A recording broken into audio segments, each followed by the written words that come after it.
우리 어제까지 마태복음의 말씀을 함께 다 나누고 오늘부터는 이제 시편의 말씀을 함께 나누게 됩니다.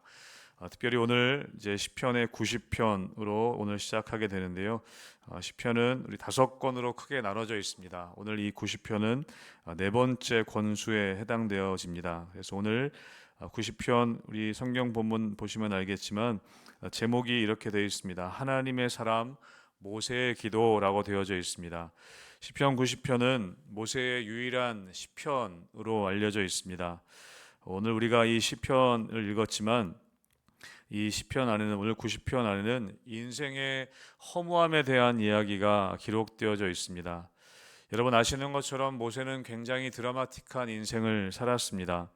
어떻게 보면 성공적인 인생을 살았다라고 우리가 평가할 수도 있을 것 같습니다.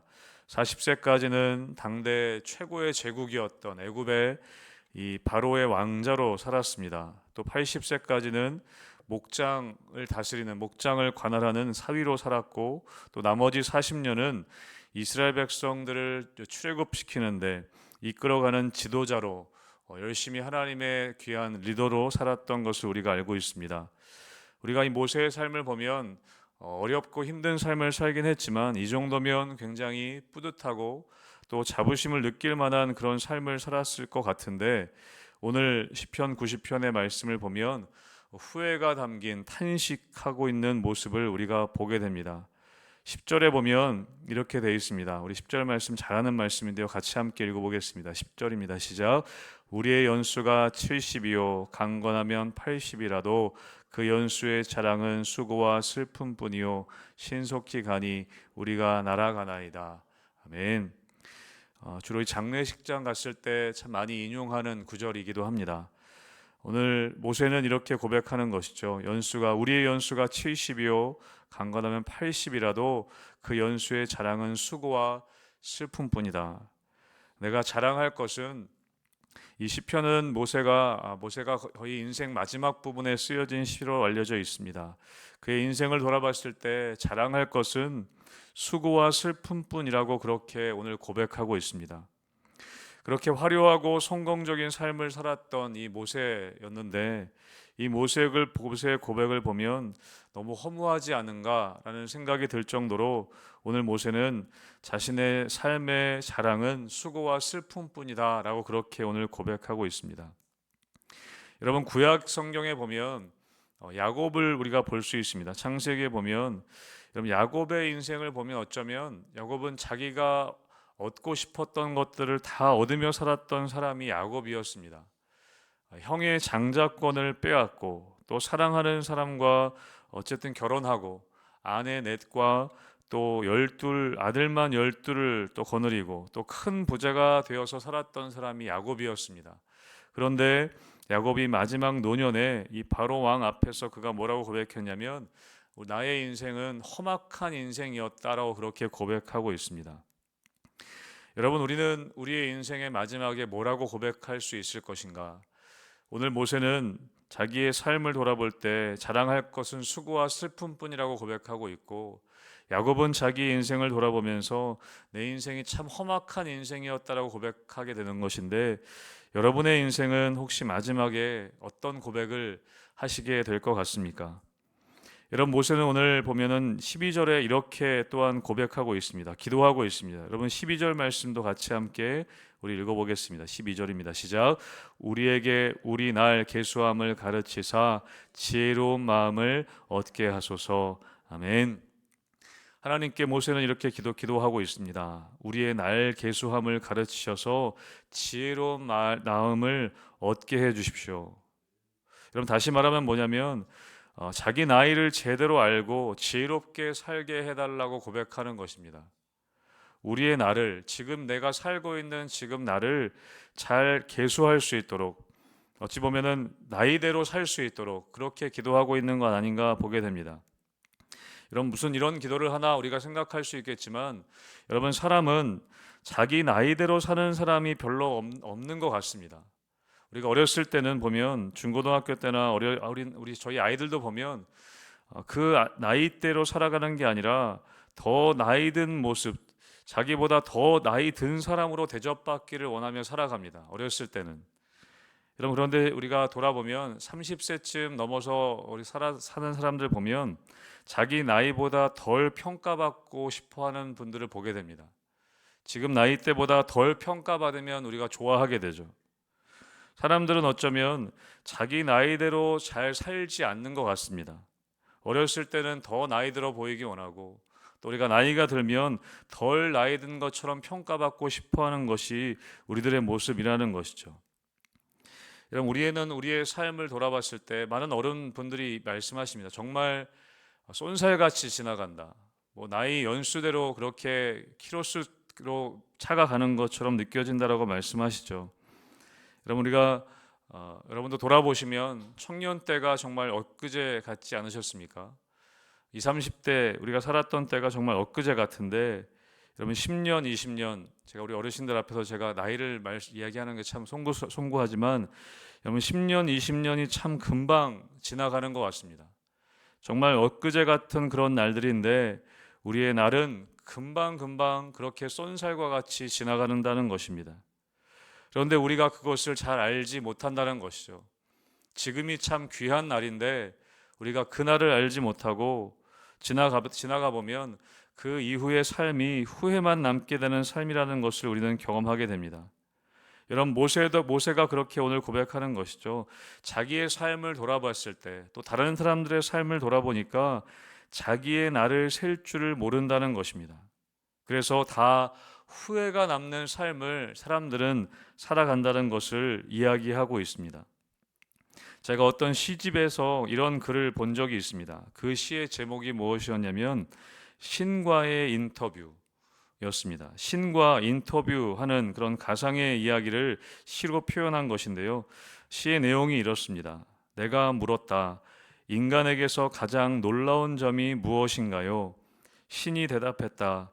어린 시절이 지루하다고 서둘러 어른이 되는 것, 그리고는 다시 어린 시절로 되돌아가기를 갈망하는 것, 돈을 벌기 위해 건강을 잃어버리는 것, 그리고는 건강을 되찾기 위해 돈을 다 잃는 것, 미래를 염려하느라 현재를 놓쳐버리는 것, 그리하여 결국 현재에도 미래에도 살지 못하는 것, 결코 죽지 않을 것처럼 사는 것, 그리고는 결코 살아본 적이 없는 듯 무의미하게 죽는 것이다.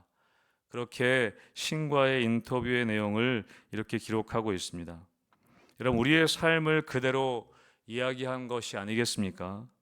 여러분, 우리는 자기의 날을 셀 줄 모른다는 것입니다. 어릴 때는 서둘러 어린이 되고 싶어 하고 그리고는 어린 시절로 되돌아가기를 갈망하는 우리의 모습들, 돈을 벌기 위해 건강을 잃어버리다가 또 건강을 되찾기 위해 돈을 다 잃어버리는 것, 마지막에는 결코 죽지 않을 것처럼 살다가 결코 살아본 적 없는 듯 무의미하게 죽는 것이 많은 사람들의 인생이라는 것입니다. 여러분, 그래서 우리는 마지막에 참 후회가 남는 인생을 많은 사람들이 그렇게 살아간다는 것이죠. 그런데 중요한 것은 무엇이냐면 진짜 우리의 인생에 후회가 되는 것이 무엇인가? 정말 우리가 후회해야 할 것이 무엇인가? 돌아보면 그것은 단지 우리의 삶에서 내가 돈을 많이 벌지 못한 것, 공부를 더 많이 하지 못한 것, 그런 것이 후회가 아니라 진짜 후회는 무엇인가? 여러분, 우리가 7절부터 오늘 모세의 고백을 보면 이렇게 되어 있습니다. 우리는 주의 노에 소멸되며 주의 분내심에 놀라나이다. 주께서 우리의 죄악을 주의 앞에 놓으시며 우리의 은밀한 죄를 주의 얼굴빛 가운데 두셨사오니 우리의 모든 날이 주의 분노 중에 지나가며 우리의 평생이 순식간에 다하였나이다.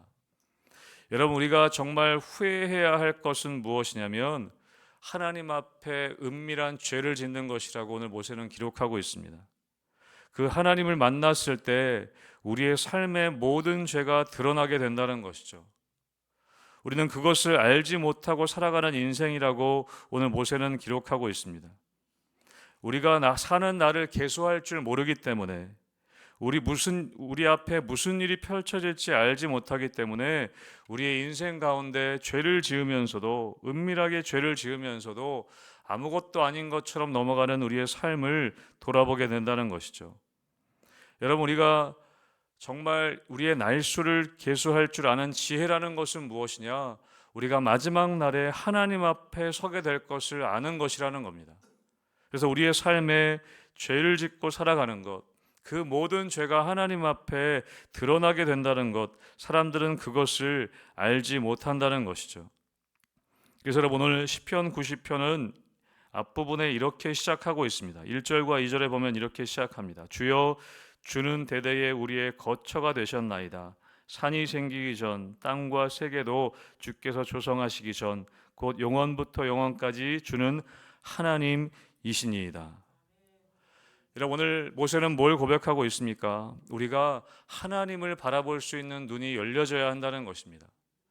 이 땅의 주인이 하나님이시고 이 땅이 생기기 전부터 모든 것을 주관하시는 분이 하나님이시라는 것을 아는 인생이 되어야 한다는 것을 모세는 기록하고 있습니다.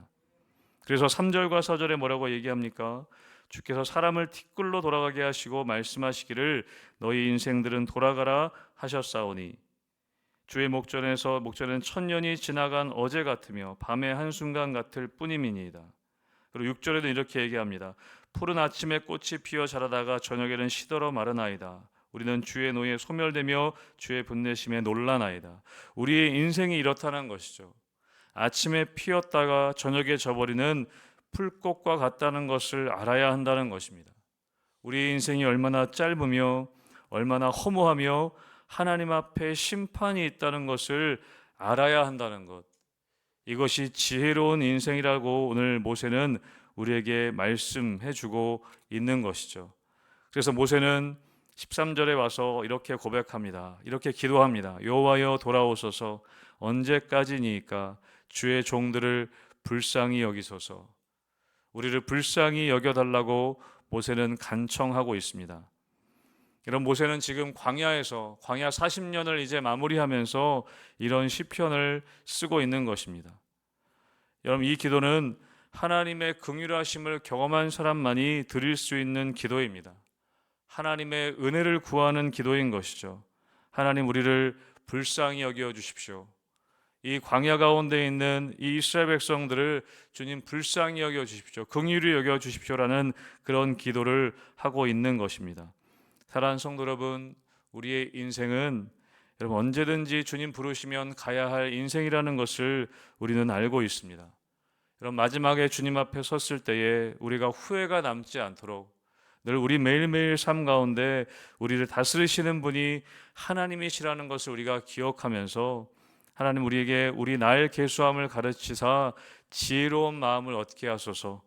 또한 오늘 모세가 기도했던 것처럼 주님, 우리를 불쌍히 여겨 주십시오.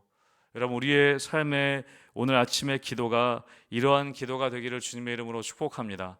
그래서 매일매일의 삶이 하나님 앞에 있다는 것을 깨닫고 주님 주시는 지혜로 오늘 하루도 우리가 게으르지 않고 또 주님 앞에 우리가 교만하지 않고 우리의 죄를 주님 앞에 다 고백하고 또 오늘 하루를 살아갈 수 있는 지혜를, 또 하루를 살아갈 수 있는 주님의 긍휼하심을 구하며 여러분 지혜롭게 하루하루 끝까지 살아가실 수 있는 우리 희망교회 성도님들 되시기를 주님의 이름으로 축복합니다. 아멘.